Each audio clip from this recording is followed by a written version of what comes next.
Scotland is a fantastic organisation to work with because our role is to raise money and to use that money to address social issues across Scotland, and we do that by funding charities who are essential in our landscape to help people who are living in poverty and disadvantage. So we are a team of 45 wonderful people and we manage 13 social issue funds.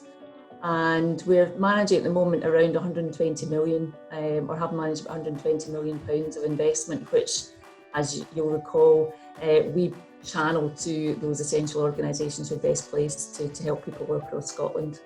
I was very excited when Inspiring Scotland had the opportunity to be involved in the programme because we are all about equality and equity and opportunity for people. So any opportunity to make Scotland a more accessible, inclusive and understanding place for autistic people, for them to be able to learn, work and live and be able to contribute and to be valued is so important. And that's why we were really keen to be involved in this work. Inspiring Scotland is all about addressing poverty and disadvantage. So we evaluate, we learn, we emphasise the importance of being able to articulate the difference we make, and we share that learning. And that way we will all learn how to produce a Scotland that is fairer, kinder and gives everyone the same opportunities. The Scottish Government made the decision to provide funding to make Scotland a more accessible, inclusive and understanding place for autistic people and their families. Our partnership with Inspiring Scotland helps us to ensure we can successfully deliver these outcomes. The work that we do with Inspiring Scotland is we work very collaboratively together to support those organisations, to make sure that they're meeting their targets, work with them if they require additional support, which obviously a lot of organisations have needed in the current pandemic situation. One of the key parts of the programme was ensuring that autistic involvement was there at every part of the development, both before the programme was actually launched and after the launch. Because ensuring that autistic voices were heard as part of this work ensures that we are delivering the right outcomes for autistic people in Scotland. And in order to make that happen, there were 3 key parts to the programme. These are the steering committee and the advisory forums, secondly, the marketing campaign, and thirdly, the funded charity projects.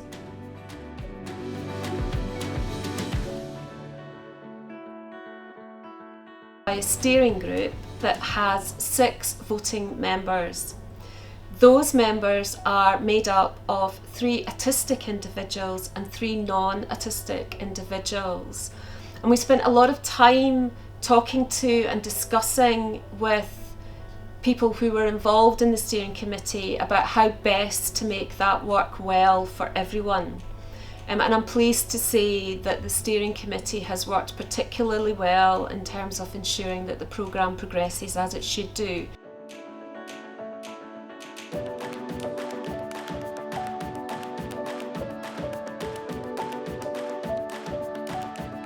It's so important in this campaign. That's why I want to be involved, because I want to ensure that everyone has a life that they deserve, that they don't experience prejudice or discrimination for something entirely without their control, the same way it would be if someone was autistic.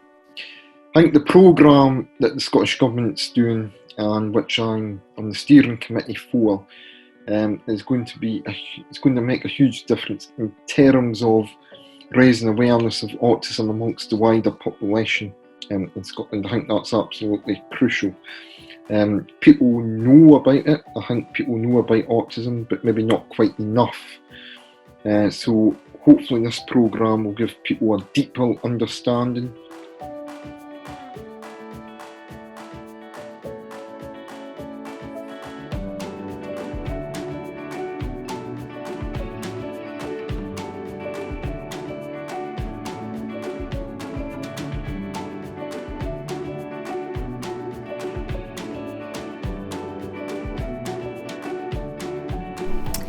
So the advisory forums were established to put the lived experience of autistic people right at the heart of the programme. The forums basically allow us to gather feedback from a wide range of autistic people all over Scotland and give us their opinions. Those opinions then feed into the steering committee and the decisions that are made by them, which shapes the overall direction of the programme. Being part of the advisory forums has given me the chance to advocate for the human rights of the autistic community, which includes people like myself and my son.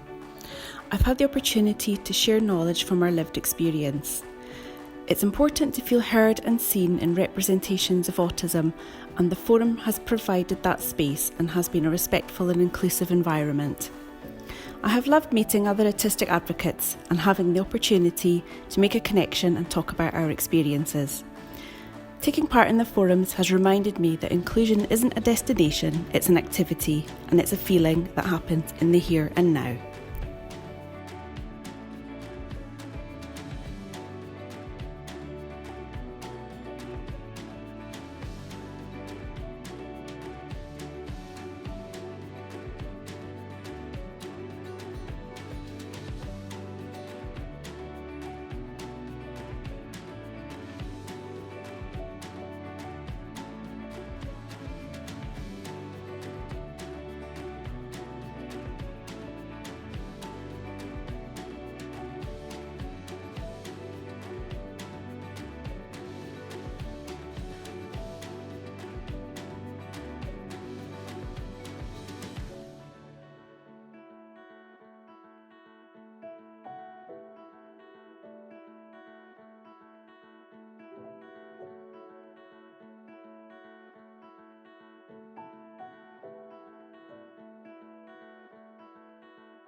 Being involved with the advisory forum as well, I think it's been a fantastic opportunity to actually get to know some more of the autistic community, to put people in touch with each other.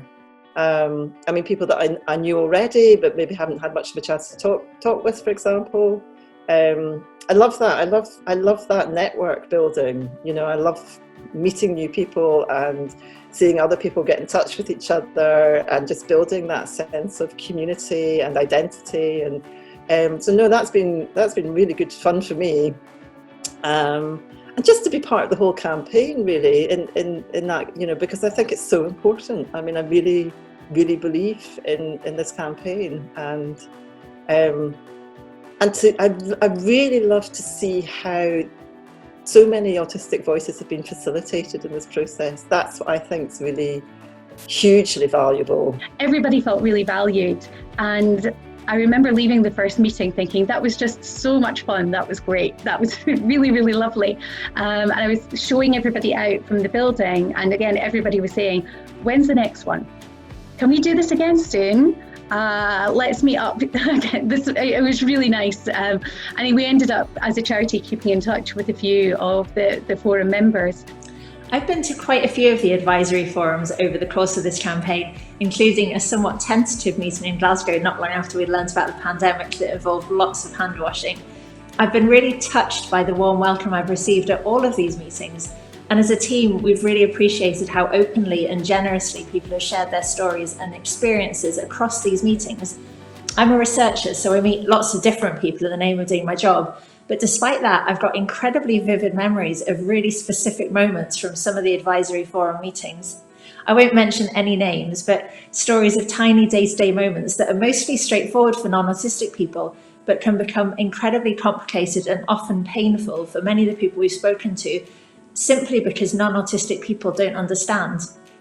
I'm not autistic, but thanks to everyone autistic who spoke so openly and honestly about how rubbish we non-autistic people can be at understanding, I hope we've got some way towards making something that will start to make a difference.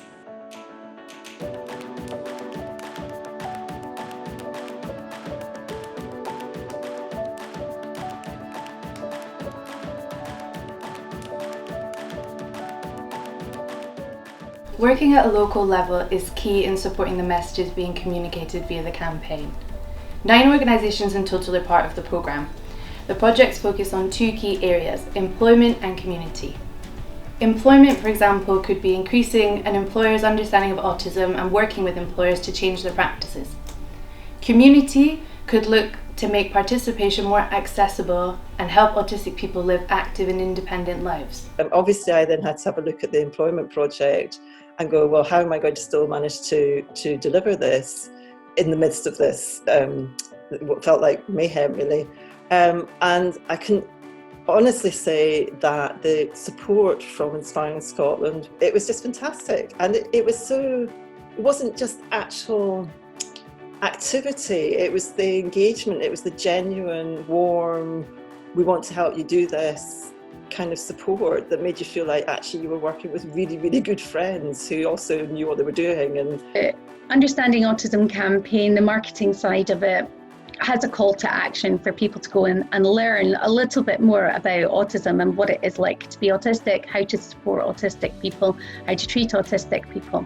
And as part of that, we have a website working group that is putting together some good quality information about autism, information that destigmatizes autistic people, information that is reframing the narrative around autism as well. A large part of what we do at the One Stop Shop is reframing the narrative and moving away from deficit-based terms to looking at autism as something that's not good or bad, it is just a way to be.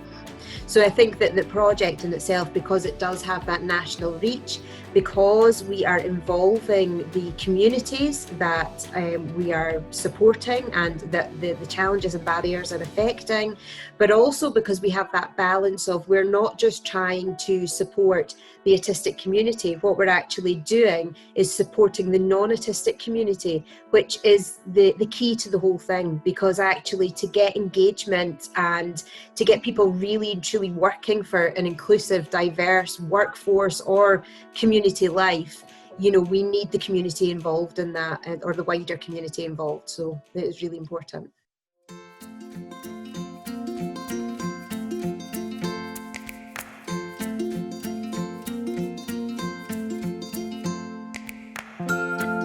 Usual Place is an award-winning social enterprise. It grew out of the voices of young people with additional support needs in 2011. These young people came together to answer the question, what needs to happen for me to reach my full potential? Young people told us that when they left school, they fell off a cliff. Their destination wasn't the same as other young people, university, jobs, self-employment and other careers. They ended up in institutional care, volunteering and sometimes just sitting at home on the sofa. Young people wanted something different. They wanted a life, not a service.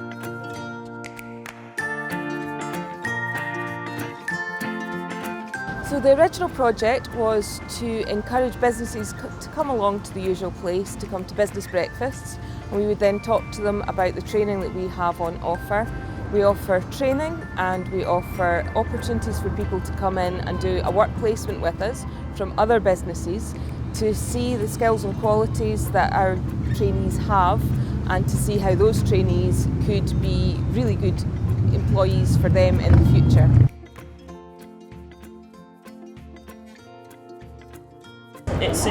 It's to learn how to work safely. I mean, you were shown how to work safely and obviously to work with somebody too.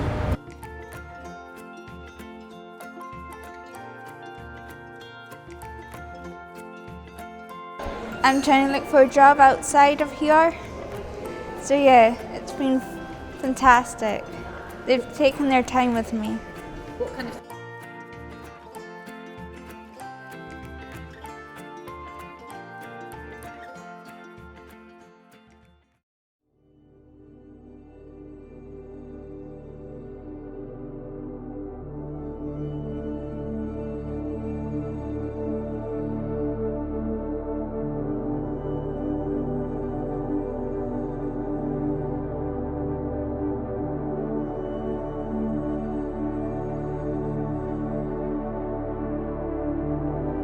The Autistic Artist Research Group, also known as ARG, was set up at the end of last year with funding from Inspiring Scotland.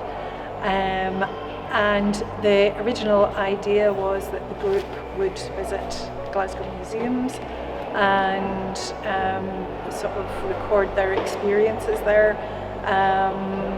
and show what it's like for autistic adults going into these places and the difficulties that they might find there, the things that they found were good and the things that maybe could be improved. There's been a lot of different things that have kind of made it more complicated. Like, I think a lot of people, we like the routine, so art, for me, it's like I do art when I'm in a certain building and I can't go to that building anymore. So it's been this kind of jumble of trying to work out how do I do that not in the building, because it doesn't follow my routine and where I expect it to take place. So kind of trying to find ways to work around that and figure out how I can do that at home, even though for some people it might seem very easy to work that out. It's more complicated for me, and I'm sure for other people in our group as well.